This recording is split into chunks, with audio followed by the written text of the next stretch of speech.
Hello, welcome back to my channel. Thank you very much for watching. My name is Sian and today I've got for you my book goals for 2020 along with my top 5 books that I really want to read this year. Preferably in the beginning half of this year because some of these have been on my to be read pile for a little while. I don't normally set kind of book goals other than kind of how many books I want to read, and I generally do that through Goodreads, which is a brilliant way of tracking what you read. You can review the things you read, you can rate them out of 5 stars. I really enjoy it. I'll leave a link in the down bar to my Goodreads, so go check it out. Last year my target was to read 60 books in the year, which I found out was quite a lot. I did hit my target just literally finishing a book on New Year's Eve to take me to that target, but I feel like I set that a bit too high because I feel like sometimes I wasn't reading for enjoyment, I was reading because I felt I needed to hit that target, and I don't know if that's just because the book wasn't particularly good or I wasn't really feeling it. But this year I've set my target a little lower. I've set it at 55, which I think is quite an achievable target for me. I often read a book a week and sometimes read 2 in a week, so especially if I go on holiday or especially if I have like some downtime, I will likely be reading. So I thought that's quite a good target for me to go for. So that's my first book goal for 2020, is to read 55 books. My second goal, I'm being a bit harsh on myself this year. My second goal is not to buy any new books.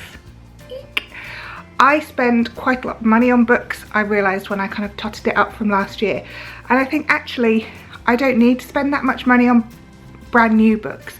I'm still allowed to buy second-hand books, but I'm just not going to buy new books anymore. That being said, I have had one on pre-order for a little while, which is one of my top 5 to be read this year. So I did pay for it last year, so that's okay. I think I'm justifying that one. But otherwise I'm going to go to the library, I'm going to read my to be read pile. Oh god, there's another goal. I'm going to read my to be read pile, which has been growing considerably for the last couple of years, and there are books in there that have been there for over a year. So I definitely need to really get stuck in and read that pile. So I've got a huge pile of books next to my bed that I should be reading. So we've got 3 goals so far. I can buy secondhand books, I can go into charity shops, I can buy them on Amazon secondhand, but I'm not going to be buying brand new books. I'm not going to be spending the amount I was spending on books. I just think it's kind of a conscious effort to step back from that spending, but also a lot of these books I only read once, so really is there any point buying a brand new one? Probably not. I can't resell it for the value I bought it for. Can't really do anything with it once I've bought it, so other than read it obviously, but I just think I consume too many books, and that's not necessarily a bad thing, but the purchasing of it is hitting me hard. So those are my 3 kind of main book goals. I would quite like to be able to put down a book that I wasn't enjoying. I don't know if you can do this, but when I read a book, even if I'm really not enjoying it, I have to finish it. I don't know what it is about me that means that I have to finish a book I'm reading. I've probably only ever stopped reading 2 or 3 books ever.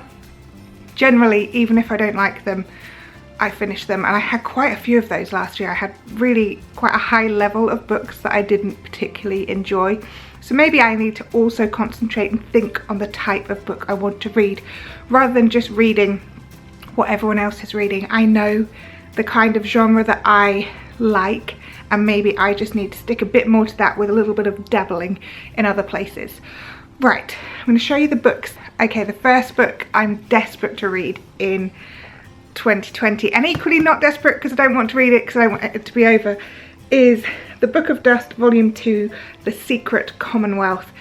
If you've been on this channel for a while, or even not a long time, you will know how much I love Philip Pullman's books and his Dark Materials trilogy. I can't say enough good things about them. Absolutely adore them. I love Lyra, I love the way Philip Pullman writes, I love the magical kind of realism within his books. I just love it. It's just a wonderful way to write. So I'm really looking forward to this. It's a huge book, so it will take me a while, but like I said, I equally don't want to read it because then it'll be over. And I was like this with the Book of Dust, and I knew that this was just about to come out, so I read it, but I kind of, you know when you know it will be such a good book and you just don't want to read it because then the book will be finished and you'll never be able to reread that book for the first time. Next up is one that was in my winter to be read.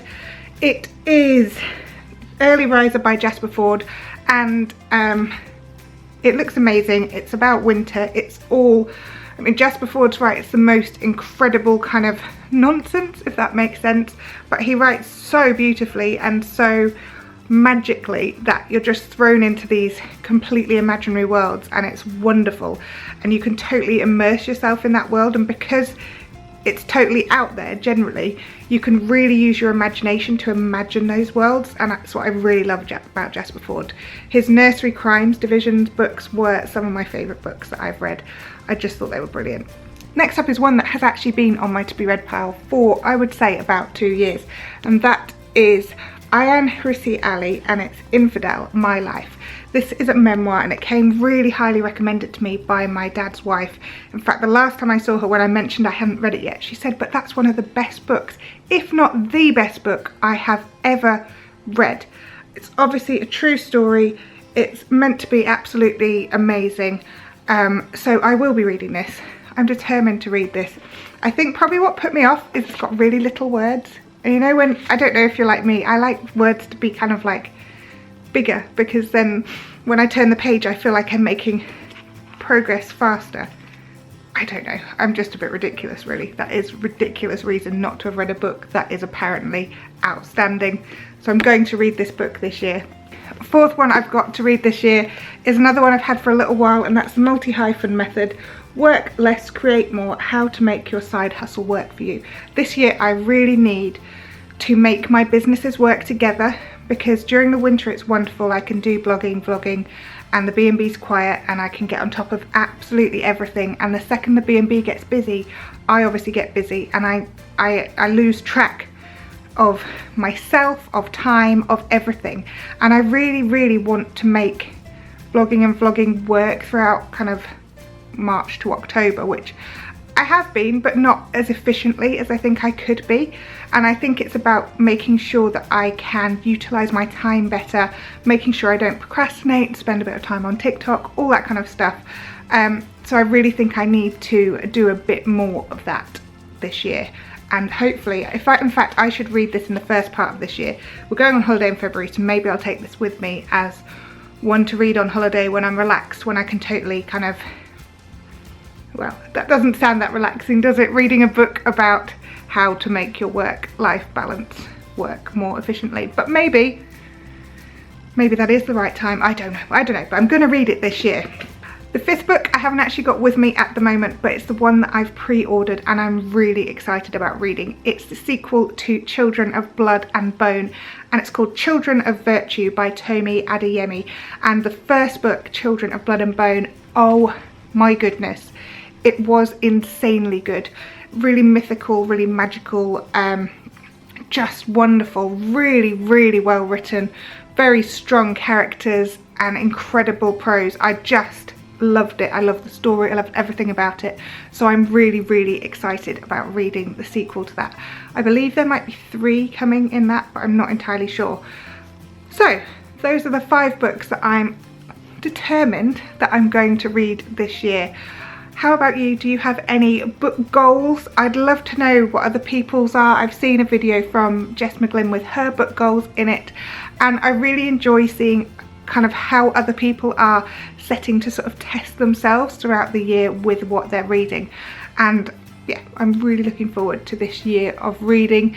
It's been like 3 years now since I got back into reading, maybe only 2 and a bit, because when I was at university I was reading all the kind of hard texts, and they were really, you know, they were all academic, they were about economics, politics, philosophy, and my brain was kind of frazzled from thinking, like really thinking, and now my brain doesn't have to do so much thinking.